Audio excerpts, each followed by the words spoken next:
Hi, Ted here. Welcome back to the course, Foundation of Psychotherapy. So let's get started on Module 1, Week 1. First, I want to just introduce some of the major theoretical perspectives, and then we'll move a little more into why we're doing that and what that means for the field of counseling or psychotherapy. As mentioned in the first video, and as we'll discuss especially in Week 1 here through the discussion board, is the definition of counseling versus psychotherapy. But first, let's go back to the major theoretical perspectives. So we'll be discussing most of these through the assignments and through the discussions pretty in depth, and there are several of them. So beginning in Week 2, Module 2 will be the psychoanalytic, psychodynamic, object relations theory, Adlerian therapy or individual psychology, existential theory, person-centered theory, otherwise known as Rogerian therapy, and Gestalt theory, behavioral theory, cognitive behavioral theory. In addition, we will discuss reality therapy, choice theory, feminist theory, constructivist theory, family systems theory, as well as integration and eclectic theory. We won't talk as much about that, but that's kind of the wrap up of all of them in a polytheoretical approach. However, there's a whole theory there as well that you might want to be familiar with. That being said, why do we do this? First of all, we'll discuss the theoretical construction, so the construction of these theories. What's most important, perhaps, to remember about that is that we're talking about and analyzing or studying this through a contextual lens. So we will be especially looking at historical and cultural factors of influence for the construction and development of these theories. That will include things like religious and spiritual influences, as well as medical influences and other contributions from other people throughout history. We will talk about the historical attributions, who are considered the founders of each theory, and who are the other contributors, and perhaps the more accurate defined founders of each theory, in some cases at least.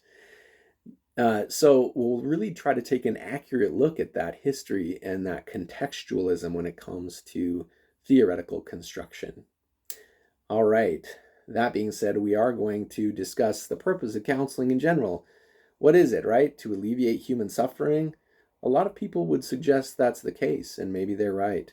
The authors to discuss the purpose of ethics, the role of ethics in doing no harm, and informed consent, confidentiality, beneficence, and that's the idea of doing no harm, although there's a lot of doing good that goes with that, of course. Also, things like multiple roles. What does that mean? You'll notice in the readings two ethical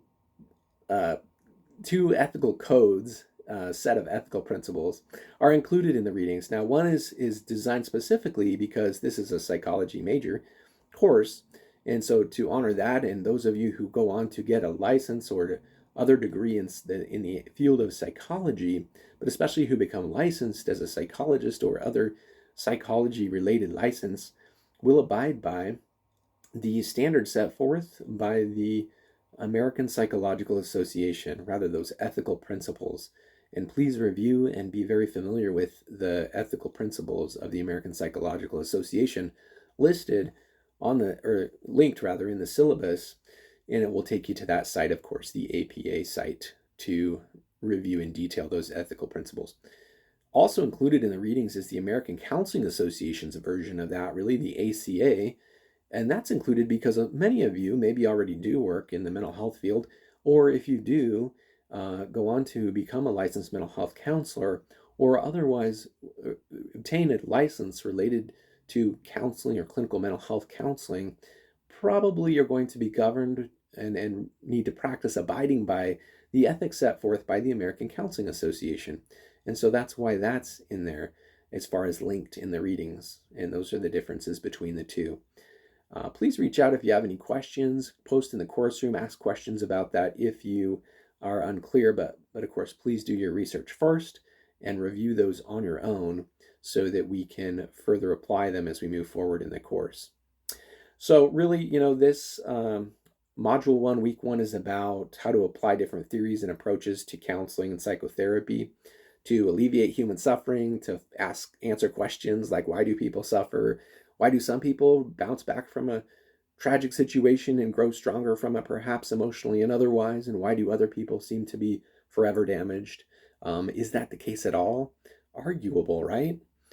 And we should become familiar with the potential sexist and uh, even potentially racist overtones in history as far as contextual considerations are concerned, um, regarding influences of and contributors to psychotherapy.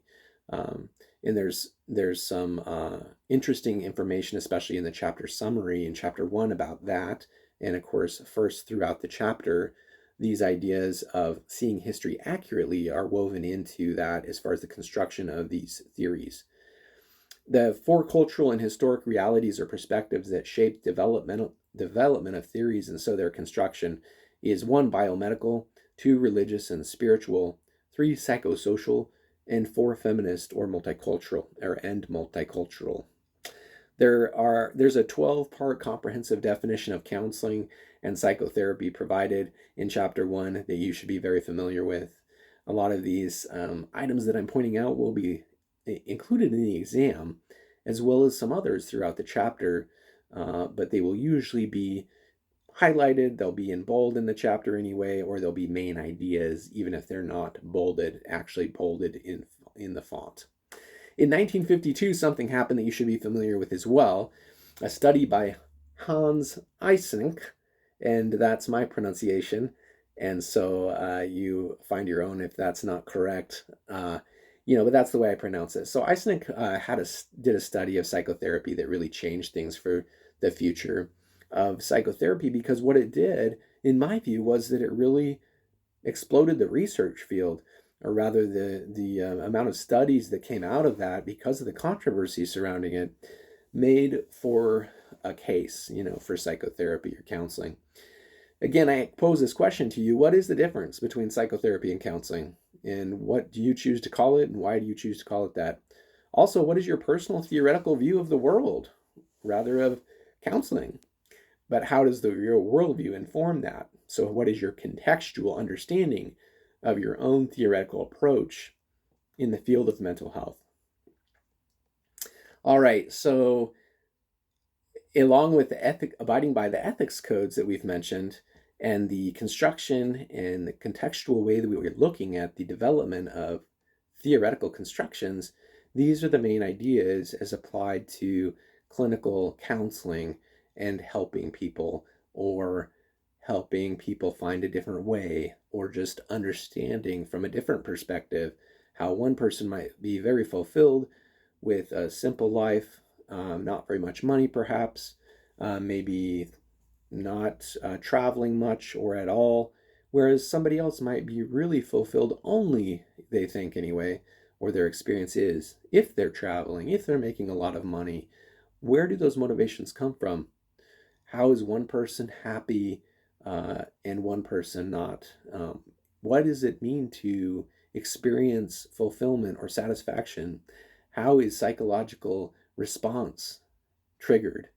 How are deep-seated emotions controlled, or should they be managed? Why do some people react with extreme sadness or rage when others experience rather calm, steady, seemingly undisturbed life?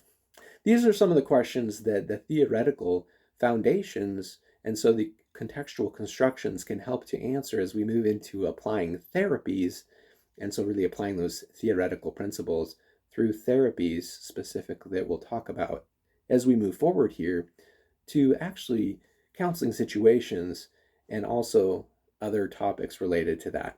All right, thanks and good luck on week one. You'll do great.